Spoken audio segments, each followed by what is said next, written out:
Tank, 6th-round knockout of what has been called. We starting already? You ready? Yeah.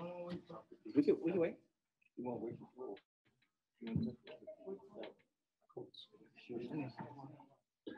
Floyd's on his way. Let's get started. Good job, Calvin. Thank you. Hey, this was his start this time. That was a fun. Shoot it to the That ceiling. was Shoot it to the ceiling. that was crazy, right? I'm glad he good. Yeah, he got up. Yeah. How'd you set that up? Set it up. Yeah, how'd it come? I just said I was breaking him down. He was tough, so he tried to play it off, but I saying that I was breaking him down. Probably like the 4th round, the 5th round. Guys are just. What's his name? I like went at him a little bit. I saying that I was breaking him down. Seemed like he tried to respond right in the round where you knocked him out. Yeah. He was trying. It was the Mexican fight back. Were you worried, but how? Guys, just wait for the microphone, please, Marcos. We're gonna wait for the microphone, please. Go ahead. Were you worried because you knew when you connected, you knew you walked off, you knew you'd hit that punch where it knocked him out. But were you worried because he did stay on the ground for a little bit longer? Yeah. So when I hit him, I seen that how he was falling, and then I returned because I knew he was out. But when I was on the rope, when I seen that, I turned back around, see he was on the ground. That's when I went to a different mode. Damn, like, is he okay? Type stuff. And I'm glad he's okay. Go ahead, Jake. Don't worry about it. Go ahead. We're gonna get another chair up there.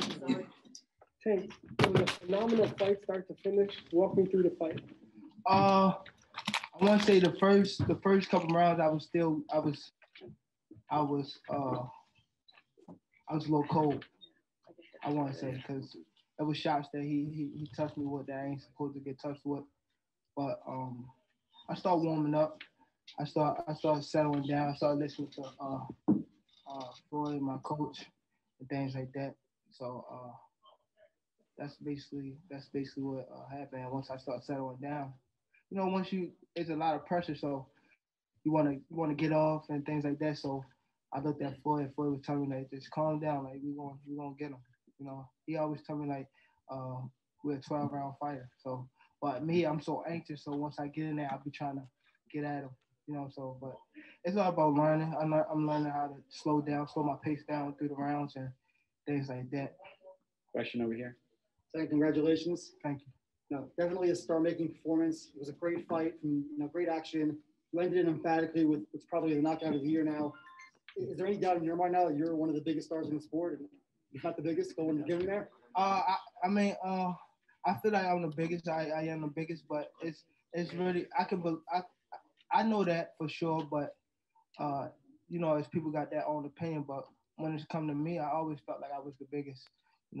That's what kept me, sin and things like that. So I had to, go out there and, talk about another fighter to be able to shine over a fighter and things like that. So I always knew I was the biggest, within myself. How great does it feel to finally be at this moment? You had your first pay-per-view fight, you ended it with the emphatic knockout that you needed. Man, I feel amazing. This just the start. I just want to thank everybody that helped build me to this point. Big thanks to my personal team. I want to give a big shout out to Al Heyman, his team, and that work hand in hand with Floyd, and Mayweather promotion. This fight definitely, I appreciate everybody that pushed me, and guided me in the right way. And a question for Floyd: what kind of statement do you think Tank made, especially with that devastating knockout?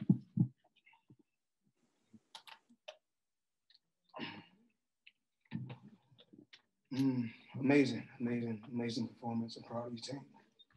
And of course, I'm hoarse because I'm always screaming, wanting the best for him, and I'm just happy for him. I know how you feel. I used to be that same kid sitting right here, and I had Al and Leonard next to me, and my team next to me. But it feels great to be on this side, on the other side, and I'm able to give back knowledge just to help him grow. From anybody can become that household name. This kid right here got all the skills. I'm proud of him. So proud of him. Tank, let's just start from the beginning. Terrific performance. Leo Santa Cruz gave you everything he had. Tell us about if there were challenges in the fight for you. Obviously, you had the equalizer in the end. Did he push you? Take us through the fight.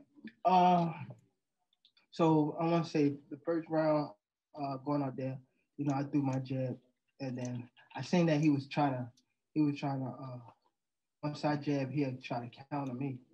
So if I throw a jab, he'll throw a jab, right hand jab. So I knew he was coming with more than one punch. That's why as I would get farther in the rounds, once I throw my punch, I will get out the way. It was just little adjustments and things like that. Just again, Floyd telling me settle down and just I'm gonna get to him. And then once I start going to his body, it just little adjustments that you got to make to break a opponent down. And I think I was breaking him down leading to like the fourth, fifth round. But he was like, he, you know how your body is telling you can't do it, but your mind is telling you like you can do it. That's what They don't know that. They don't know that, Tank. Yeah. You have to be a fighter. Yeah, well, that's how he was. I knew that he was a fighter. He had a lot of heart because his mind was telling him like, keep pushing. Did you see the uppercut? Did you talk about it with coach beforehand, thinking that would be there, or is that something that came during the rounds? It just me adapting to we definitely worked on it, but it's me adapting to the right time and things like that. You can see like I didn't shy away from the uppercut once he kept coming in, but he was blocking at first. So and then sometimes I would not throw the uppercut and I'd come around. And that was the shots I was catching with, but it was just me adjusting to him. Thank you. Tank, how different did you feel in there, and what difference did you feel based on the way you trained for this fight as opposed to your previous fight? To be honest, I didn't get tired not one time. I didn't get tired. If he would have kept the pace up, I would have know how to box around him and be able to control my breathing. So I want to say thanks to just me, my team, and Floyd allowed me to come to a gym and just coming to Vegas and train so I could be able to be in top shape. Does that convince you to train that way and maybe in that environment going forward? Yes, I definitely want to. Actually, I want to have a good, probably like I didn't take too much punishment, so I want to take like a good week and a half off, and then I'll come back to Vegas and get back to training. I think that's best for me. I think it's best for me to stay in the gym. As I get up there, it's gonna be people that's gunning for my head. A lot. So I definitely want to mature up and grow up and move my stable to Vegas and start training more there. Leo was laying there obviously for a few minutes not moving. How concerned were you at that point when you didn't see him moving? When I first hit him, I seen he was going back and I jumped on the rope, but when I came back and see him still on the ground, and then how they be on the ground, but some fighters their head they be like still trying to get up. He wasn't trying to get up, he was just out. So I was just like, damn, like that's why I started trying to make sure he was okay. We fighters, we go in there with a killer mindset, but at the end of the day, we all have family to go home to, and we definitely didn't want nothing crazy to happen to him. And his father just beat a serious situation. So shout out to his dad. Thank you. Sure. Question from AP. You'd mentioned about him smiling, but can you talk about how you set up that uppercut? Seemed like you did a really nice job sort of getting him to kind of feel like he was kind of trying to block his head and came up with the uppercut. I just didn't shy away from it. It was a couple times that he was blocking it. And then it was times he was in the ring and he was looking at his coach, like his coach was probably telling him what to do inside and like while we was fighting, or telling him that he was telling him at the corner like he gonna throw this punch. Watch out for it. So when I throw it and he'll catch it, he'll look at his corner and be like, yeah. So it was stuff that it was just me just not going away from the punch and keep testing it. Once you in there, you start throwing punches and at the first round, everybody's strong at the first round, but they're not as strong as the fight go on. So that's what I was doing. I kept pressing it. Yeah. Could you feel or could you see or sense that he was starting to weaken as the rounds were going? Yeah, about like I want to say the fourth round. I think the fourth round. No, I'm sorry. I take that back. The fifth round. When I started going to the body, yeah. When I started bringing him down to the body, I felt him break it down, and then with shots that I was hitting him with, and it was touching his glove, but his head was gone. So I'm like, he break it down for sure. So that's when I started pressing him. Thank you, Sean. Truly great performance. Do you think it was the kind of performance that should warrant you being a pound for pound guy now? That's really not up to me. Me and my team, think that, I feel as though I'm pound for pound. The world know. Then the world know. They see what's going on. They see what happened tonight. And you let it be known you'll fight Ryan Garcia, Teofimo. What do you think of a potential unification with Devin Haney? As right now, we want to enjoy. Tank had a long training camp. Jake. And we really want to enjoy this victory. Soon as a fight is over, the first 10 seconds, who do you want to fight? Who do you want to fight? Tank is the top dog. Tank is on pay-per-view for a reason. Tank is where he's at for a reason. So we don't want to come up here and call different names. Like, oh, we want to fight him. We want to fight him. We want to fight him. We don't want to do that. What we want to do is let him go home and enjoy himself with his family, his daughter, his team. And then we'll talk about that probably, 20, 30 days from now. But he should be able to enjoy his victory. Why every time a fighter fight, the first, who you want to fight next? Who you want to fight next? He's putting himself, I put him in a position so he can do the same thing that I did. Fight when he want to fight, fight who he want to fight. He's the top dog. And he's going to keep going out there, proving to the world that he is the best. And I'm so proud of him. Like I said before, I'm so proud of him.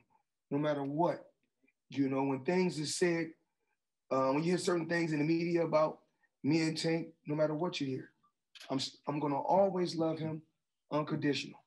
The same way I love my other two sons and my two daughters, I love him the same way. I only want the best for him. And I'm probably happier than he is. I'm proud of him. So proud of him. And I didn't come on to the other side as far as to become a promoter to not share what I had that what I lived before. I'm glad that it's him. I'm glad that it's him now. He deserved it. And I'm, like I said before, and I'm not going to stop saying I'm so happy for him. Marcos? Tank, I felt you showed a lot in this fight, like how versatile you really are. I know, Coach Calvin, you had mentioned that there hasn't been an opponent that's really brought the boxing out of Tank. Did you feel that Leo brought some of those things that you guys hinted about earlier in the week? And if you want to chime in on that also? Well, when we was watching All Access, I thought he was going to box more and actually go back to his old way of fighting. That's what makes Leo a great champion. He's always going to fight. You know what I'm saying? He did some things to Tank that I didn't like, and Tank was in the corner. Once we got ourselves calmed down in the situation, he started saying things, that uppercut shot, we've been working on that for a while. You know what I'm saying? If you look at the playback, you'll hear when I tell him to shoot the uppercut to the ceiling. He threw it just right. He was open for it a long time ago, but he was just kept blocking like Tank said, so he had to switch up the shots and everything. But Leo was pushing the issue, coming to him, which cause was that we noticed that when Tank was coming out, he was hitting him in the body a lot.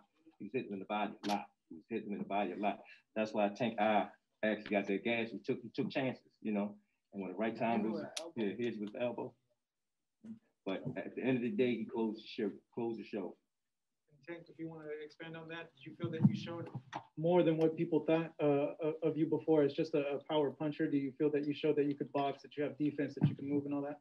Yeah, but I think I ain't really showed that much of it, as far as what I have on my tools. But I'm just glad I got the victory, and Leo safe, and everybody can go home to their family.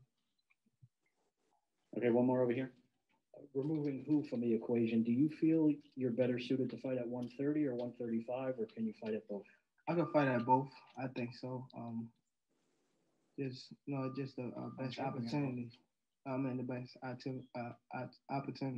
Yeah, I'm definitely champion at both. I'm champion at both. Yes. All right, we're going to take some questions from Zoom. We're going to start with Stephen Hayes. Stephen, if you unmute, you can go ahead. Hey, Tank, congratulations on the victory. Were you surprised that he took your power so early on? I didn't really catch him clean. I ain't throw nothing that hard in the beginning of the rounds. And when you saw that uppercut, when you saw the opening for that uppercut, did you know it was over then? No, I actually didn't know, but as soon as I hit him, it was like he went all the way back. So I'm like, damn. Appreciate you, man. Congratulations again. All right, thanks, Stephen. Let's hear from Cameron Buford. Cameron, go ahead. Hey, Tank, congratulations on the big win.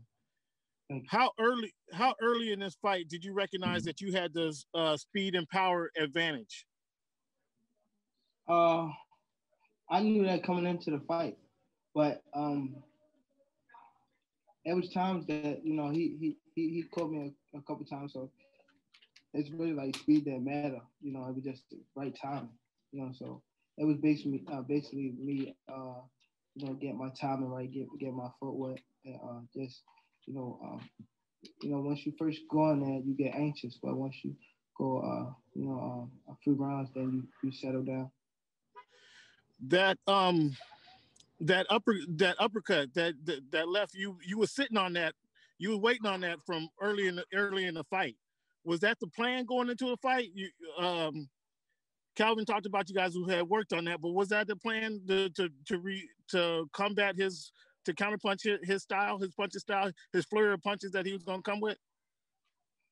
We definitely worked on it in the gym, but I think that wasn't the main. We were just working on,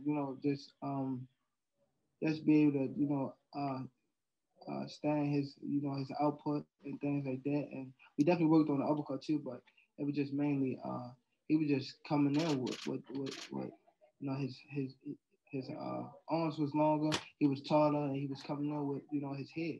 We knew coming into the fight, that's how he fight. Where would you rank this in your performance?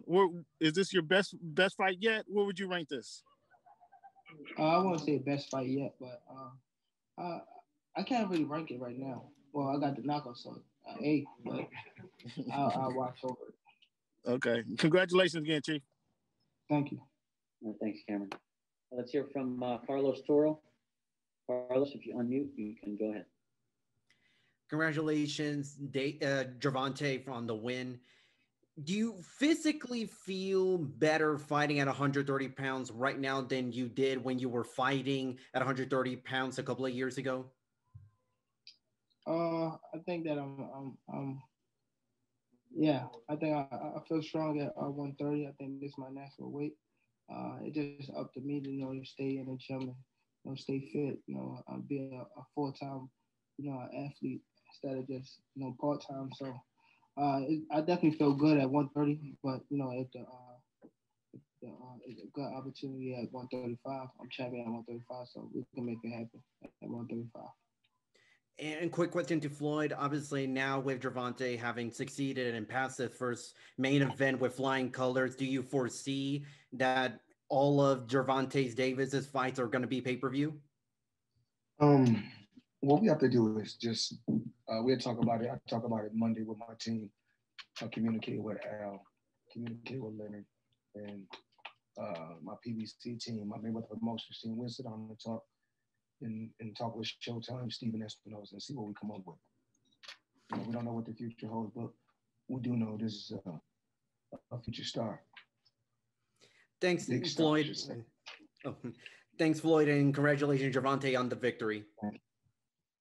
Thanks, Carlos. We just got information that Leo Santa Cruz won't be with us. He was taken to the hospital for precautionary reasons. He was conscious, nothing emergency, but he was taken for some observation.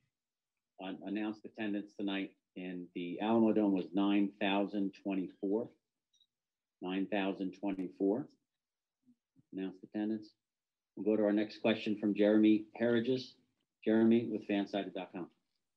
Gervonta, congratulations on an excellent performance. I know that Floyd gave you a lot of advice about your first pay-per-view. I'm curious, how did the reality of this moment, this event, live up to the expectation? What were you feeling in this momentous event? Just leading up to it, just I was I'm appreciative. I'm happy to be in this position. But actually, when I came to the fight, it was like when I got here to the weight. I mean, the hotel was like me fighting international. So I was kind of used to it. I was cool. And Floyd always tell me like let's treat this like a regular day in the gym, and that's why I was going by. Just regular gym work. If I could have drove my own car, like I would have drove my own car here.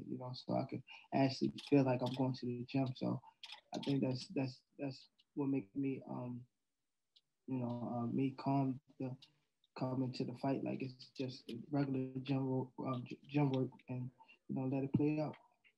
That left hook that you land, or that left uppercut, was a monstrous shot, and you did that at 130. Do you feel a significant strength benefit when you fight at 135? I feel strong at both. I feel strong at 135 and 130. And it's actually what punch I hit you with. It's not just the uppercut. I knock Pedraza out with a hook. I knock Campbell out with an uppercut. And, just whatever punch I land. That's, yeah, how I'm feeling. Well, it's paying off, and it looked excellent. Congratulations again. Thank you. We'll take the next question from Richard DeOsio. Richard, if you unmute, you can go ahead. Yes, thank you.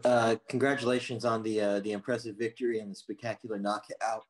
I have a question for both Davis and Floyd. Tank, we'll start with you.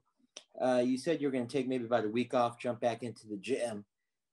What is the end of the year and going into 2021 look like for you? So from your perspective, how would you map out 2021? For me, as of right now, me just getting back in the gym, stand in shape, make sure I'm running. As far as fights, I can't really say right now. It's up to my team. I think I have one of the best. I do have one of the best teams in boxing. So I let them deal with outside the ring stuff, and I just go back to the drawing board and train harder. That I train for this fight. And I do my part and let them do their part.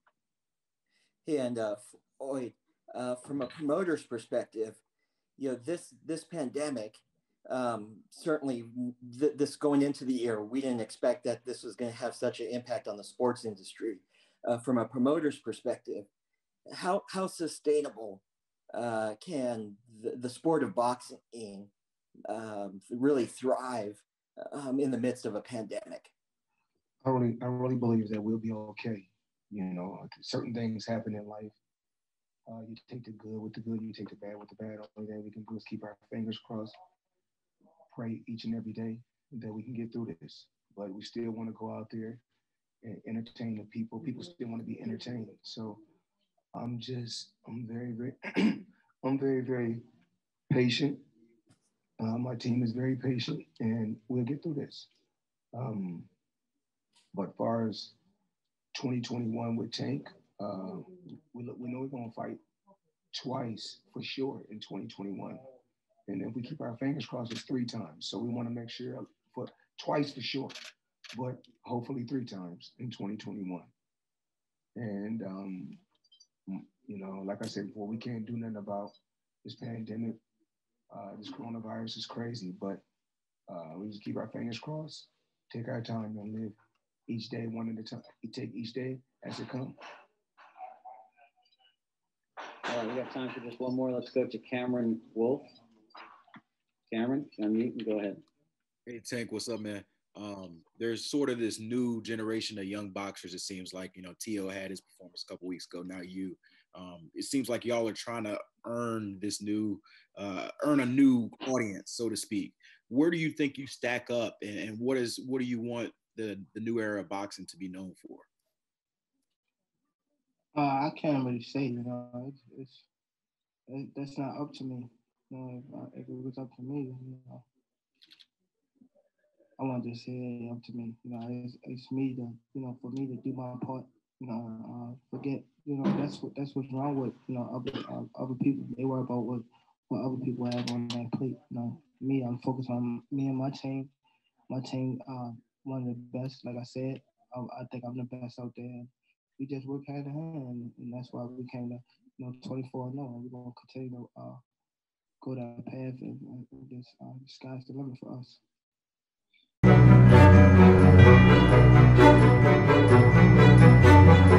Thank you.